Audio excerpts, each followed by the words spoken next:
Hello and welcome to the Mindful Learner. Today we're going to talk about assessment of trauma patient.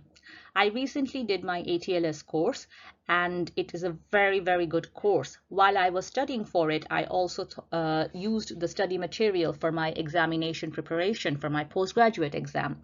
And these are my study cards or my study aids to help me remember and to sort of concise the all of those materials in the ATLS manual that can be helpful for me or for anyone else in examination setting. So without much further delay, let's move on, please. The assessment of trauma patient is by ATLS pathway, as you know, which is the Advanced Trauma Life Support. It's an international course, which is very good, and I highly recommend it for anyone who is in trauma setting. Now, the assessment of trauma patient starts with 5-letter words, which is A, B, C, D, E. And whenever you are asked how do you assess a trauma patient in whatever examination setting, we always answer by A, B, C, D, E. Or even that has become synonymous in emergency situation, we always start with A, B, C, D, E. And the A stands for airway. That is, we check the airway first because that is going to kill a patient first without getting proper oxygen. Next is breathing, whether the patient is adequately breathing and ventilated. Next is circulation. Is there any active hemorrhage going on? And disability, whether there is any signs of any injury of spinal cord. And exposure and environmental control, which is making sure the patient is not hypothermic, which is very important.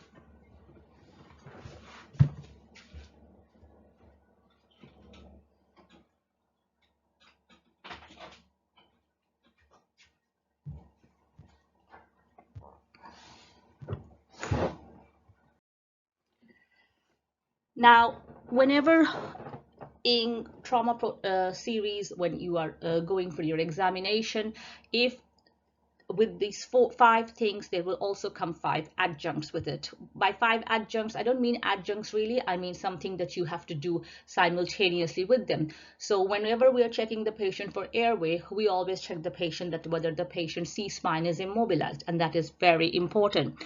Whenever we're checking the breathing, we're also making sure the ventilation, whether the patient is getting enough oxygen to the brain, we check also that. Whenever we check for circulation, we also do the immediate action to control any hemorrhage. Whenever we're checking for disability, we're also checking the neurology status of the patient. And of course, whenever we're exposing the patient, and we make sure that the patient's temperature is under control.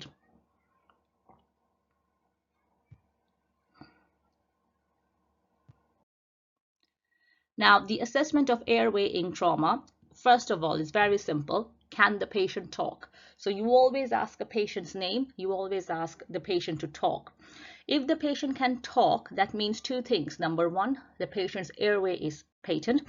If the patient is talking oriented wise, like the patient knows where he is, why he or she is here, or can tell you what they are feeling, then the patient is also well cerebrally perfused. So those 2 important things tell you just by asking the patient to talk.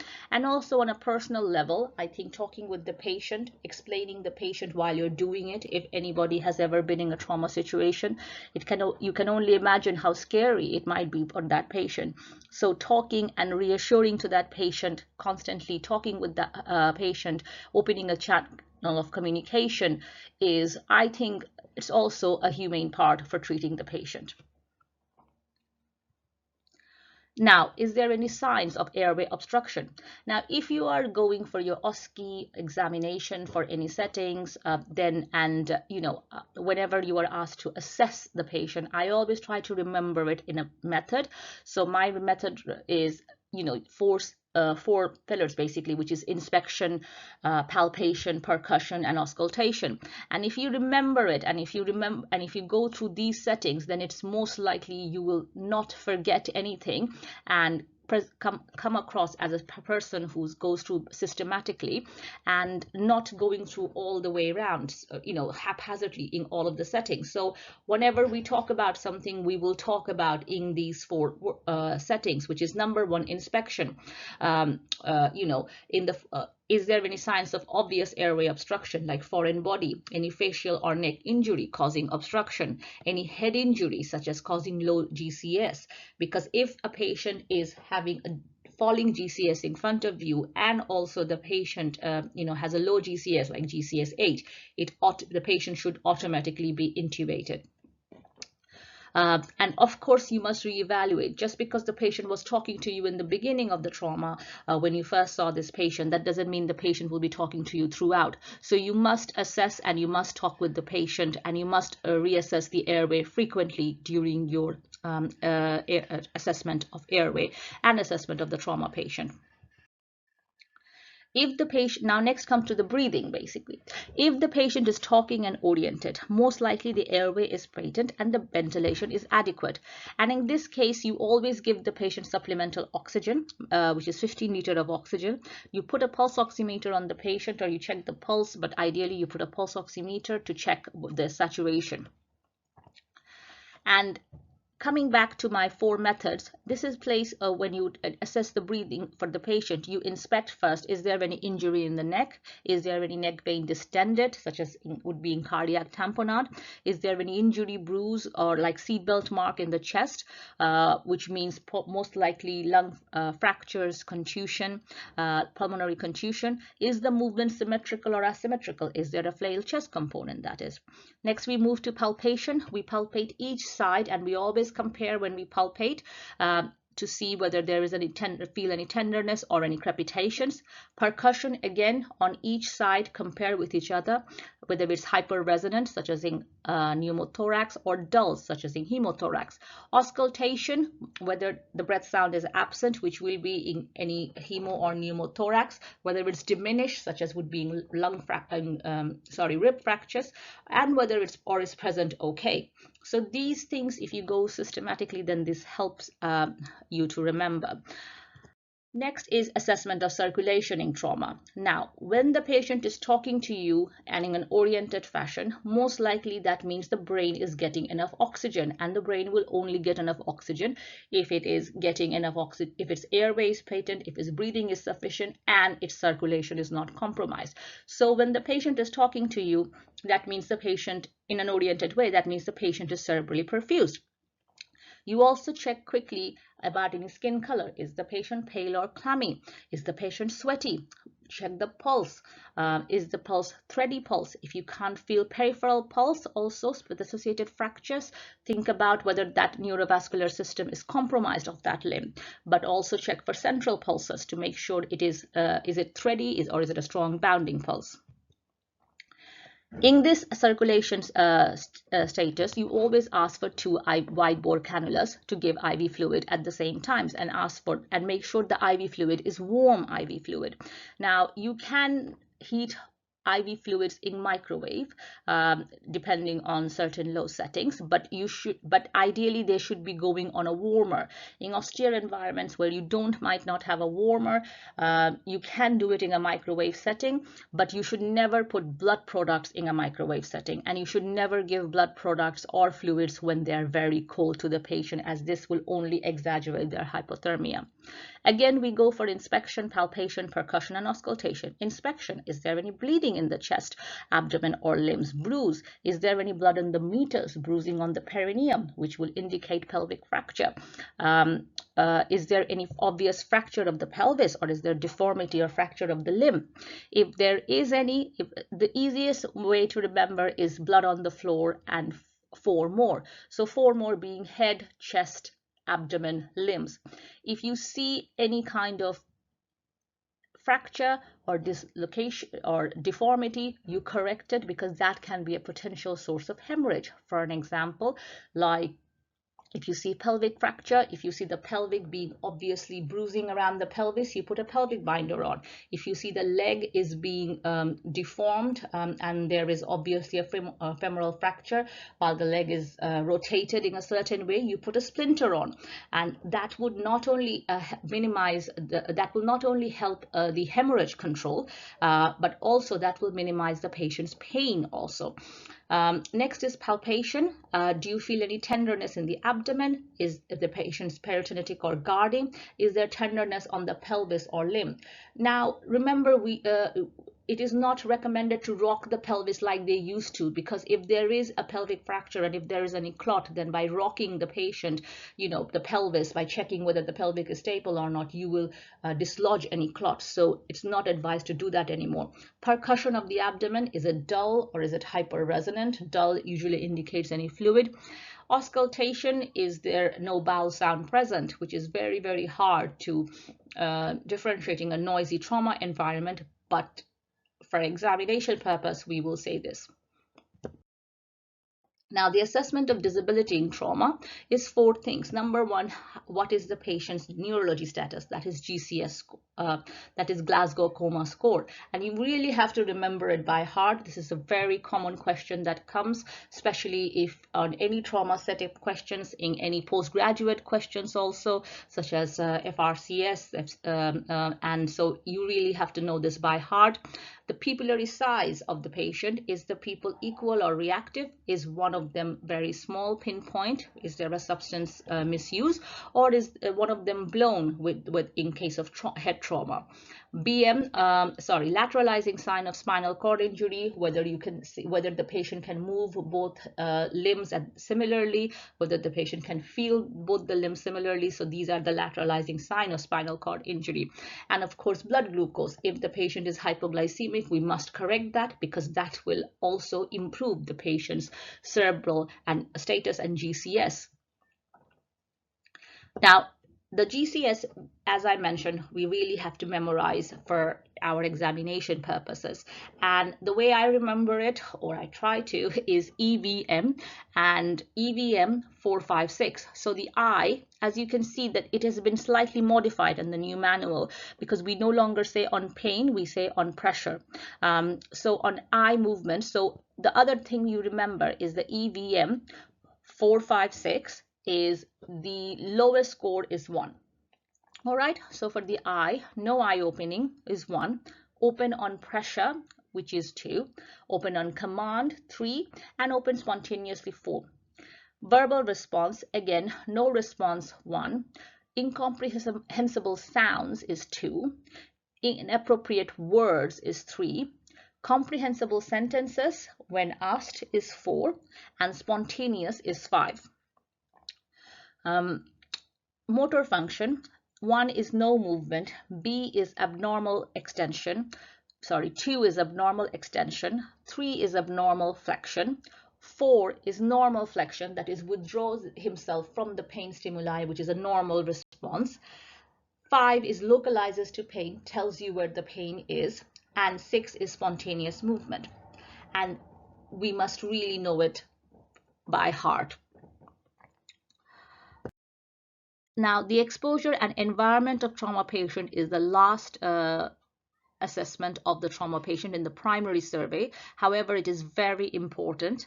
The trauma patient must be exposed from head to toe to identify any occult injury. So after we do this, what we do is we log roll the patient using 4 people or 5 people, but making sure the cervical spine is immobilized. Check the back, check the spine, check the paraspinal tenderness, check there's any stepping on the spinal cord, check there's any bruising around on the back or any obvious injuries in the back. While we do this, while we expose the patient, again, this is quite, if the patient is awake, this is quite a traumatic thing. So try to make sure the patient is covered. If the patient is unconscious, more so, because the temperature control must be there. So you must warm the patient. You must make sure that the patient has, blankets or something on to prevent hypothermia.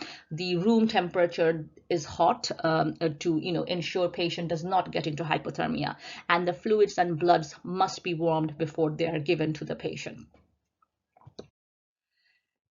So the idea of the primary survey is you assess the patient and you try to save the life from the injuries that can immediately kill you, rather than the injuries which can kill you later, basically. So and while you're doing this, so every time you assess a patient, you have to do things simultaneously.